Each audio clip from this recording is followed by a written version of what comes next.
یہ پوچھا جائے گا تمہارا رب کون ہے، تمہارا دین کیا ہے، تمہارا نبی کیا ہے۔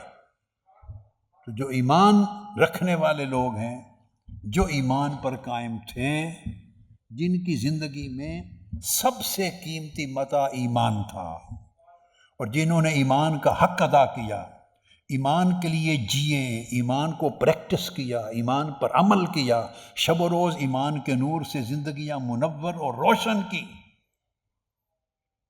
اور ہر وہ چیز جو ایمان کو کمزور کرنے والی تھی اس سے اپنے آپ کو بچایا۔